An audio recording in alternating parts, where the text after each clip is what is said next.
Hallelujah. Good morning. ಎಚ್ಚರಗೊಂಡಿದ್ದೀರಾ? ಚೆನ್ನಾಗಿದ್ದೀರಾ? ಸಂತೋಷವಾಗಿದ್ದೀರಾ?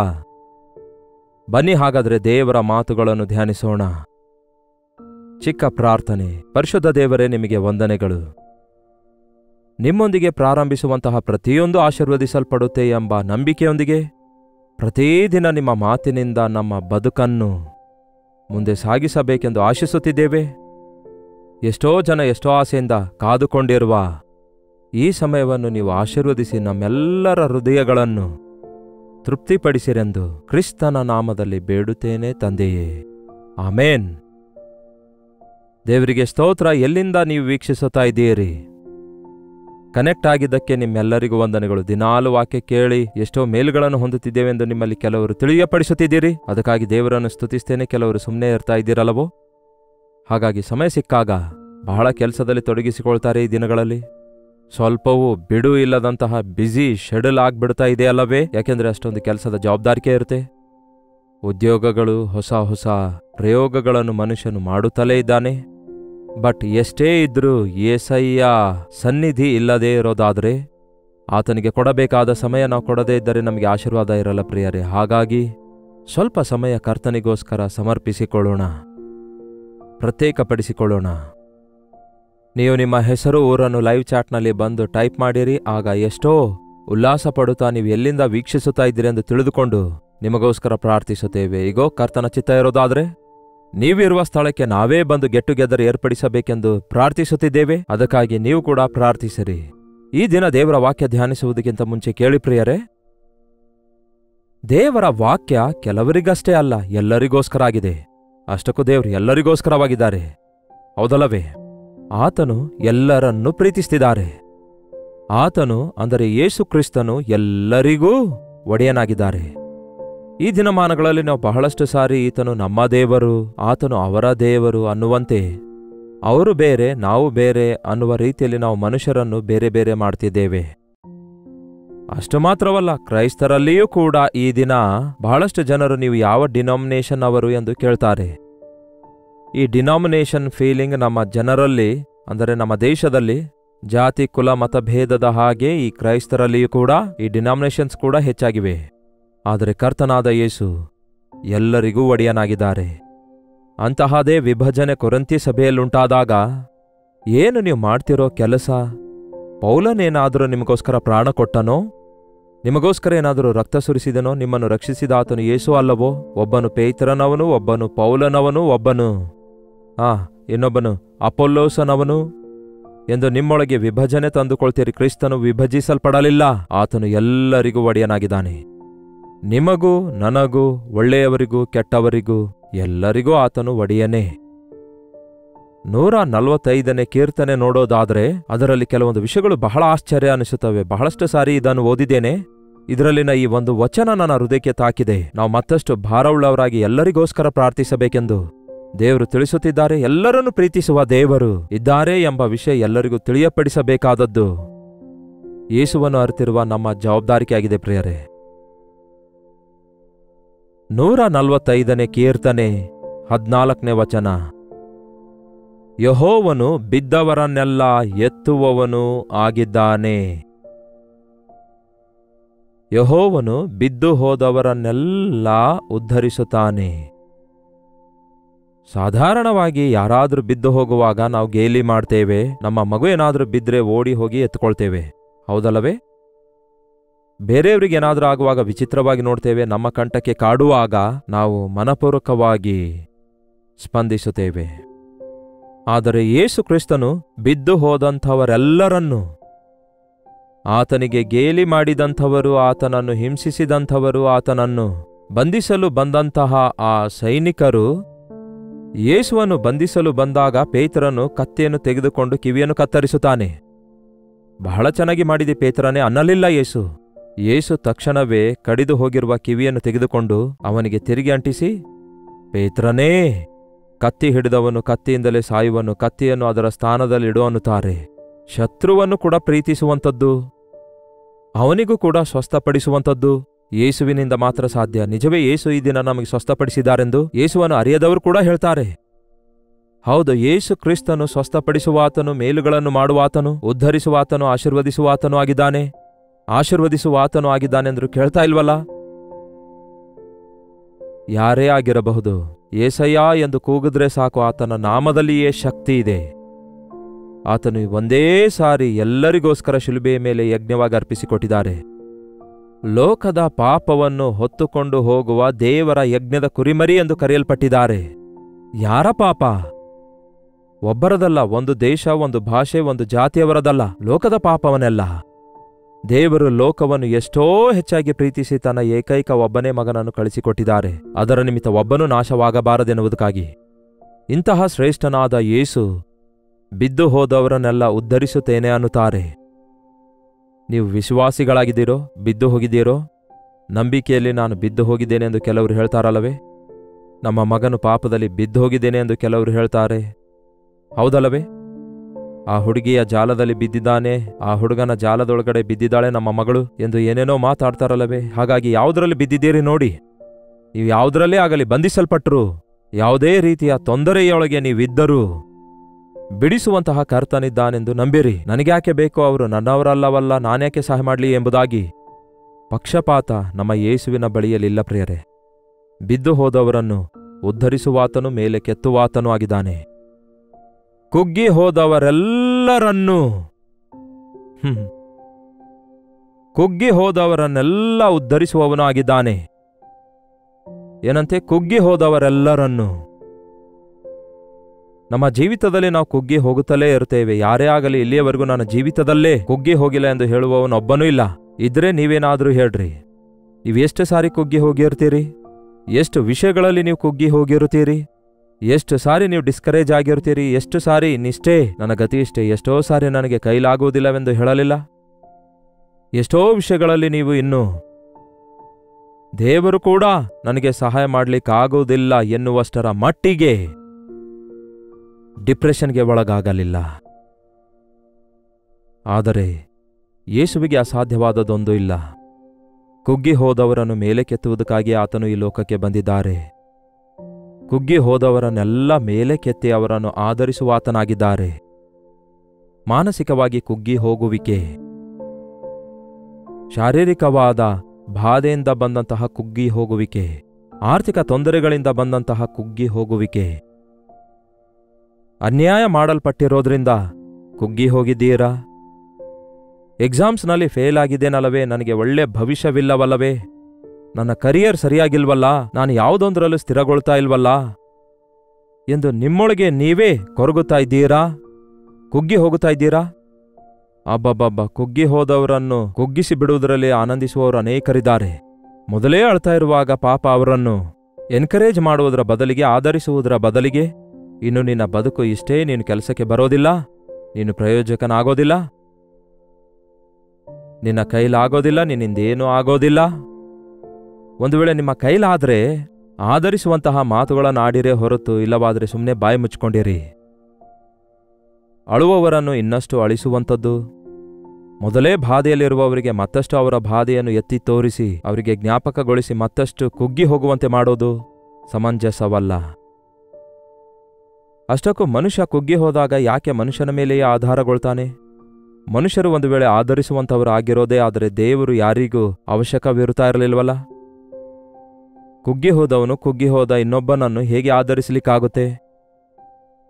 ಮೊದಲೇ ನಿಮ್ಮ ಸಮಸ್ಯೆಯಲ್ಲಿ ನೀವಿರುವಾಗ ಮತ್ತೊಬ್ಬರ ಸಮಸ್ಯೆಗೆ ನಿಮ್ಮಲ್ಲಿ ಪರಿಹಾರ ಎಲ್ಲಿದೆ?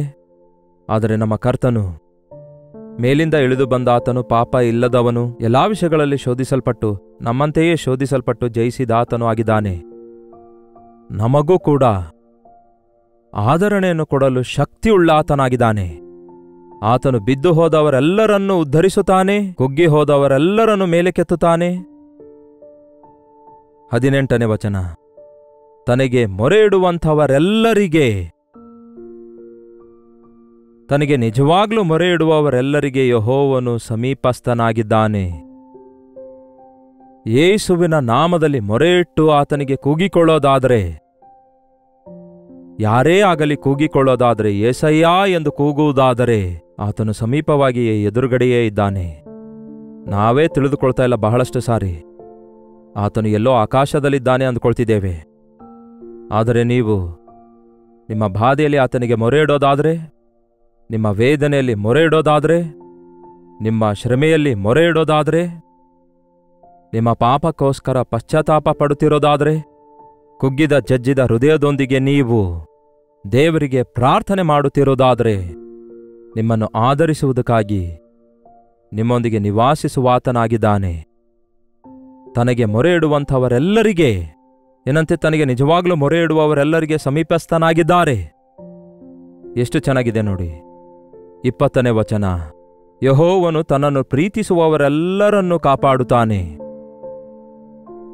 ಕರ್ತನನ್ನು ಪ್ರೀತಿಸುವವರೆಲ್ಲರನ್ನೂ ಕಾಪಾಡುತ್ತಾನೆ. ಆ ಎಲ್ಲರಲ್ಲಿ ನೀವು ಕೂಡ ಇದ್ದೀರಿ, ನಾನು ಕೂಡ ಇದ್ದೇನೆ. ಯೇಸುಕ್ರಿಸ್ತನು ಕೆಲವರಿಗೆ ಮಾತ್ರ ದೇವರಲ್ಲ ಪ್ರಿಯರೇ, ಎಲ್ಲರಿಗೂ ಆತನು ದೇವರಾಗಿದ್ದಾರೆ. ಒಂದು ಜಾತಿಗೆ ಆತನು ದೇವರಲ್ಲ, ಒಂದು ದೇಶಕ್ಕೆ ಆತನು ದೇವರಲ್ಲ. ಆತನು ರಾಜಾದಿ ರಾಜನು, ಒಡೆಯರ ಒಡೆಯನೂ ಆಗಿದ್ದಾರೆ. ಆತನ ನಾಮ ಎಲ್ಲಾ ನಾಮದಲ್ಲಿ ಉನ್ನತವಾದ ನಾಮವಾಗಿದೆ. ಆತನಿಗೆ ಮತ್ತೊಂದು ಹೆಸರಿದೆ, ಸೇನಾಧೀಶ್ವರನಾದ ಯೆಹೋವನು ಎಂದು, ಸರ್ವಶಕ್ತನಾದ ದೇವರು ಎಂದು. ಆತನಿಗೆ ಅಸಾಧ್ಯವಾದದ್ಯಾವುದೂ ಇಲ್ಲ. ಮನುಷ್ಯರು, ವೈದ್ಯರು ಕೈ ಎತ್ತಿದ ವಿಷಯದಲ್ಲಿಯೂ ಕೂಡ ದೇವರು ಅದ್ಭುತ ಮಾಡುತ್ತಾರೆ ಆತನಿಗೆ ಮೊರೆಯಿಡುವವರ ವಿಷಯದಲ್ಲಿ. ಇನ್ನು ಇವರನ್ನು ತಗೊಂಡೋಗ್ರಿ, ನಮ್ಮ ಕೈಯಲ್ಲಿ ಏನೂ ಇಲ್ಲ, ಇವನಿಗೆ ವೈದ್ಯಕೀಯ ಸಹಾಯ ಮಾಡ್ಲಿಕ್ಕಾಗಲ್ಲ ಎಂದು ಕೈ ಎತ್ತಿದಾಗ, ಇನ್ನು ದೇವರ ಮೇಲೆ ಭರವಸೆ ಇಡೀರಿ ಎಂದು ಸಾಧಾರಣವಾಗಿ ಹೇಳ್ತಾರಲ್ಲವೇ, ಇನ್ನು ದೇವರೇ ಕಾಪಾಡಬೇಕು, ನಮ್ಮಿಂದ ಆಗಲ್ಲ, ನಾವು ಮಾಡಿದೆಲ್ಲ ಮಾಡಿದ್ದೇವೆ, ಆದರೂ ನೋ ಯೂಸ್. ಆಗ ಮೊರೆ ಇಟ್ಟು ನೋಡ್ರಿ. ಮರಣದ ಹಾಸಿಗೆಯಿಂದ ಮೇಲಕ್ಕೆದ್ದು ಕರ್ತನಿಗೆ ಸಾಕ್ಷಿಗಳಾಗಿ ಜೀವಿಸುವವರನ್ನು ಅನೇಕರನ್ನು ಈ ದಿನ ತೋರಿಸಬಲ್ಲೆ. ನೀವೊಂದು ವೇಳೆ ಮೊರೆ ಇಡದಿದ್ದರೆ, ಕೂಗಿಕೊಂಡು ಆತನಲ್ಲಿ ನಂಬಿಕೆ ಇಡದಿದ್ದರೆ, ನೀವು ಅದ್ಭುತ ಕಾರ್ಯ ನೋಡ್ಲಿಕ್ಕಾಗೋದಿಲ್ಲವೇನೋ. ಆದರೆ ನೀವು ಒಳ್ಳೆಯವರಾಗಿರ್ಬೋದು, ಕೆಟ್ಟವರಾಗಿರ್ಬೋದು, ಅಯ್ಯೋ ನಾನು ದೇವರಿಗೆ ಎಷ್ಟೋ ಬೈದಿದ್ದೇನೆ, ದೇವರಿಂದ ದೂರ ಇದ್ದೇನೆ, ಯೇಸು ಪ್ರಭುವನ್ನು ಬೇಡ ಅಂದಿದ್ದೇನಲ್ಲವೇ, ಯೇಸು ಕ್ರಿಸ್ತನನ್ನು ದೂಷಿಸಿದ್ದೇನಲ್ಲವೇ, ಯೇಸು ಕ್ರಿಸ್ತನನ್ನು ಲೆಕ್ಕಿಸದೆ ನನ್ನ ಇಷ್ಟ ಬಂದಂತೆ ಬದುಕಿದ್ದೇನಲ್ಲವೇ, ನನ್ನ ಪಾಪದಿಂದ ತಾನೇ ನಾನು ಈ ಸ್ಥಿತಿಗೆ ಬಂದಿರೋದು, ನಾನು ಯಾವ ಮುಖ ಇಟ್ಕೊಂಡು ದೇವರ ಬಳಿಗೆ ಹೋಗಬೇಕು ಎಂದು ಕೆಲವರು ಹೇಳ್ತಾರೆ. ಎಂಥ ಮುಖ ಇಟ್ಕೊಂಡು ಮತ್ತೆ ನನಗೆ ಚರ್ಚೆಗೆ ಬಾ ಅನ್ನುತ್ತೀರಿ ನೀವು? ಬಿದ್ದು ಹೋಗಿದ್ದೇನೆ, ಹಾಳಾಗಿದ್ದೇನೆ, ಕೆಟ್ಟು ಹೋಗಿದ್ದೇನೆ, ನನ್ನ ಜೀವಿತವೆಲ್ಲ ಗೊಂದಲಮಯವಾಗಿದೆ, ಯಾವ ಮುಖ ಇಟ್ಕೊಂಡು ಬಾ ಅನ್ನುತ್ತೀರಿ ನನಗೆ ಅನ್ನುತ್ತಾರೆ. ಇರೋ ಮುಖ ಇಟ್ಕೊಂಡೇ ಬಂದ್ಬಿಡಿ, ದೇವರು ಅಂಗೀಕರಿಸುತ್ತಾರೆ. ದಾನಿಯೇಲನು ಪ್ರಾರ್ಥಿಸುವಾಗ ಹೇಳ್ತಾನೆ, ದೇವರೇ, ನಾವು ಮಾಡಿರುವ ಕಾರ್ಯಕ್ಕೆ ನಮಗೆ ನಾಚಿಕೆ ಆಗ್ತಿದೆ, ನಾಚಿಕೆಯ ಮುಖದೊಂದಿಗೆ ನಿನ್ನ ಬಳಿಗೆ ಬಂದು ನಿನಗೆ ಮೊರೆ ಇಡುತ್ತಿದ್ದೇವೆ ಅನ್ನುತ್ತಾನೆ. ಯಸ್, ನಾವು ಎಷ್ಟೇ ಕುಗ್ಗಿ ಹೋದರೂ, ಎಷ್ಟೇ ಒಂಥರ ಡಿಸ್ಕರೇಜ್ ಆಗಿಬಿಟ್ರೂ ಕೂಡ, ನಾಚಿಕೆಗೆ ಒಳಗಾಗುವ ಪರಿಸ್ಥಿತಿಯಲ್ಲಿದ್ದರೂ ಕೂಡ, ನಮ್ಮ ನಾಚಿಕೆಯನ್ನು ತೆಗೆದುಹಾಕುವುದಕ್ಕಾಗಿ ನಮ್ಮ ಅವಮಾನವನ್ನು, ನಿಂದೆಯನ್ನು ಸಹಿಸಿಕೊಂಡ ಕರ್ತನು ನಮ್ಮ ತಲೆ ಎತ್ತುವಾತನಾಗಿದ್ದಾರೆ. ನೀವು ಎಂಥದೇ ಸ್ಥಿತಿಯಲ್ಲಿದ್ದರೂ ಕೂಡ ಯೇಸುವಿನ ಬಳಿಗೆ ಬರಲು ಹಿಂಜರಿಯಬಾರದು. ಗಮನ ಕೊಟ್ಟು ಕೇಳಿ, ಸೈತಾನನು ನಿಮ್ಮ ಕಿವಿಯೊಳಗಡೆ ಹೇಳುವ ಮಾತುಗಳೇನೆಂದರೆ, ದೇವರು ನಿಮ್ಮನ್ನು ಕ್ಷಮಿಸಲ್ಲ, ದೇವರು ಕೂಡ ನಿಮಗೆ ಸಹಾಯ ಮಾಡಲಿಕ್ಕಾಗಲ್ಲ, ಯಾರು ನಿಮಗೆ ಯಾವ ಸಹಾಯ ಮಾಡಲಿಕ್ಕಾಗಲ್ಲ, ನಿಮ್ಮ ಗತಿ, ನಿಮ್ಮ ಪರಿಸ್ಥಿತಿ ಇನ್ನು ಇಷ್ಟೇ ಎಂಬ ಆ ಒಂದು ಮಾತಿಗೆ ಯಾವತ್ತೂ ಗುರಿಯಾಗಬಾರದು. ಇಲ್ಲಿ ಸ್ಪಷ್ಟವಾಗಿದೆ, ಆತನು ಬಿದ್ದು ಹೋದಂತಹ ಎಲ್ಲರನ್ನೂ ಎಂಬ ಈ ಮಾತು ನನಗೆ ಬಹಳ ಇಷ್ಟ ಆಯಿತು. ಎಲ್ಲರನ್ನೂ, ಕಪ್ಪು ಚರ್ಮದವರು, ಬಿಳಿ ಚರ್ಮದವರು, ಗೋಧಿ ಬಣ್ಣವುಳ್ಳಂತಹ ನಮಗೂ, ಕುಳ್ಳರಿಗೂ, ಎತ್ತರ ಗಾತ್ರ ಇರೋರಿಗೂ, ವಿದ್ಯಾವಂತರಿಗೂ, ವಿದ್ಯೆ ಇಲ್ಲದವರಿಗೂ, ಕನ್ನಡಿಗರಿಗೂ, ಯಾವುದೇ ದೇಶದವರಿಗೂ, ಯಾವುದೇ ಭಾಷೆಯವರಿಗೂ, ಎಂಥದೇ ಆದಿವಾಸಿಗಳಿಗೂ ಕೂಡ ಎಲ್ಲರಿಗೂ ಆತನು ದೇವರಾಗಿದ್ದಾರೆ. ಈ ದಿನ ಆದಿವಾಸಿಗಳು ಎಷ್ಟೋ ಜನರು ದೇವರನ್ನು ನಂಬ್ತಿದ್ದಾರೆ, ಕರ್ತನ ಹಸ್ತದಿಂದ ಸ್ಪರ್ಶಿಸಲ್ಪಡ್ತಿದ್ದಾರೆ. ಆ ಯೇಸುವಿಗೆ ನೀವು ಯಾವುದೇ ಅವಶ್ಯಕತೆಯಲ್ಲಿದ್ದರೂ ಕೂಡ ಆತನಿಗೆ ಮೊರೆ ಇಡಿರಿ. ಆ ಯೇಸುವಿನ ನಾಮದಲ್ಲಿ ಮೊರೆ ಇಟ್ಟು ನೋಡಿರಿ, ನಿಮಗೆ ಆತನು ಸಮೀಪವಾಗಿದ್ದಾನೆ. ಆತನನ್ನು ಪ್ರೀತಿಸಿರಿ, ಆತನು ನಿಮ್ಮನ್ನು ಕಾಪಾಡ್ತಾನೆ, ಕಣ್ಣು ಗುಡ್ಡಿನಂತೆ ಕಾಪಾಡುತ್ತಾರೆ. ನೀವು ಬಿದ್ದು ಹೋದರೆ ಕುಗ್ಗಿ ಹೋಗಬೇಡಿ, ಮೊರೆ ಇಡಿರಿ, ಮೇಲೆ ಕೆತ್ತುತ್ತಾರೆ. ನೀವು ಕುಗ್ಗಿ ಹೋಗೋದಾದರೆ ಮಾದಕ ವಸ್ತುಗಳನ್ನು ಸೇವಿಸುವ ಮನುಷ್ಯರ ಬಳಿಯಿಂದ ಆದರಣೆಯನ್ನು ಅಪೇಕ್ಷಿಸಬೇಡಿ. ಕೊನೆಯದಾಗಿ 16ನೇ ವಚನ, ನೀನು ಕೈತೆರೆದು ಎಲ್ಲಾ ಜೀವಿಗಳ ಇಷ್ಟವನ್ನು ನೆರವೇರಿಸುತ್ತಿ. ಕೈ ಹಿಡಿತ ಅಂದ್ರೆ ಇಷ್ಟು ಚಿಕ್ಕದಾಗಿರುತ್ತೆ. ಹಿಡಿಯಷ್ಟು ಅನ್ನ ಹಾಕಿರಯ್ಯ, ಕೈಲಾದಷ್ಟು ಸಹಾಯ ಮಾಡ್ರಯ್ಯ ಎಂದು ಭಿಕ್ಷೆ ಬೇಡುವಂಥವರು ಬೇಡಿಕೊಳ್ತಾ ಇರ್ತಾರೆ, ಹೌದಲ್ಲವೇ? ಒಂದು ವೇಳೆ ದೇವರು ತನ್ನ ಕೈ ಹಿಡಿತ ಬಿಚ್ಚುವುದಾದರೆ, ಕೈ ತೆರೆದೇನಾದರೂ ಆತನು ಕೊಡೋದಾದರೆ ಎಲ್ಲಾ ಜೀವಿಯ ಕೋರಿಕೆಯನ್ನು ತೃಪ್ತಿಪಡಿಸುತ್ತಾನೆ. ಅಷ್ಟು ಶಕ್ತಿಯುಳ್ಳ ಆತನಾಗಿದ್ದಾರೆ. ಆತನು ಕೈ ಚಾಚಿದ್ರೆ ಸಾಕು, ಎಲ್ಲರ ಅವಶ್ಯಕತೆಗಳು ಒಂದೇ ಸಮನೆ ಒಂದೇ ಏಟಿಗೆ ನೆರವೇರ್ತವೆ. ಎಷ್ಟು ದೊಡ್ಡ ದೇವರಾಗಿದ್ದಾರೆ ನಮ್ಮ ಯೇಸು ಎಂದು ನಂಬಿರಿ. ಎಲ್ಲಾ ವಿಷಯಗಳಲ್ಲಿ, ಎಲ್ಲಾ ಸಮಯಗಳಲ್ಲಿ ನಿಮ್ಮನ್ನು ಪ್ರೀತಿಸುವ ಕರ್ತನಿದ್ದಾರೆ, ನಿಮ್ಮನ್ನು ಬಿಡಿಸುವ ಕರ್ತನು ಇದ್ದಾರೆ ಎಂದು ಮರೆಯಬೇಡಿರಿ. ಬನ್ನಿ ಪ್ರಾರ್ಥಿಸೋಣ. ಪರಿಶುದ್ಧ ದೇವರೇ, ನಿಮಗೆ ವಂದನೆಗಳು. ನಾವು ಮನುಷ್ಯರನ್ನು ನಂಬಿ ಮೋಸ ಹೋಗಿದ್ದೇವೆ, ಲೋಕವನ್ನು ನಂಬಿ ನಷ್ಟ ಹೋಗಿದ್ದೇವೆ, ಕೊನೆಗೆ ನಮ್ಮನ್ನು ನಾವೇ ನಂಬಿ ಬರಿದಾಗಿ ಬಾಡಿ ಹೋದೆವು.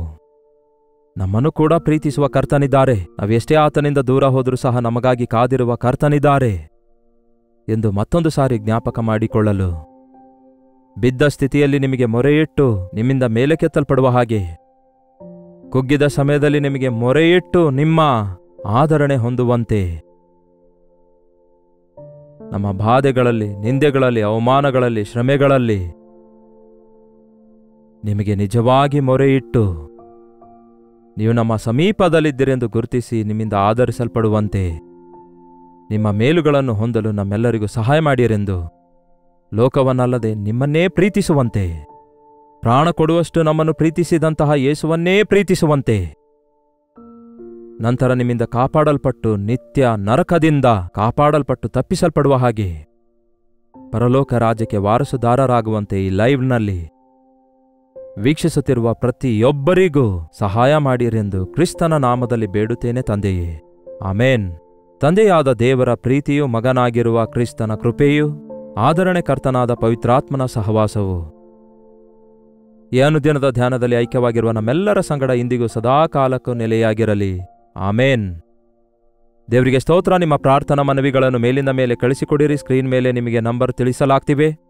8939731313 ನಂಬರಿಗೆ ಒಂದು ಟೆಕ್ಸ್ಟ್ ಇಲ್ಲವೇ ವಾಯ್ಸ್ ಮೆಸೇಜ್ ಮೂಲಕ ವಾಟ್ಸಪ್ ಕಳಿಸಿಕೊಡಿರಿ.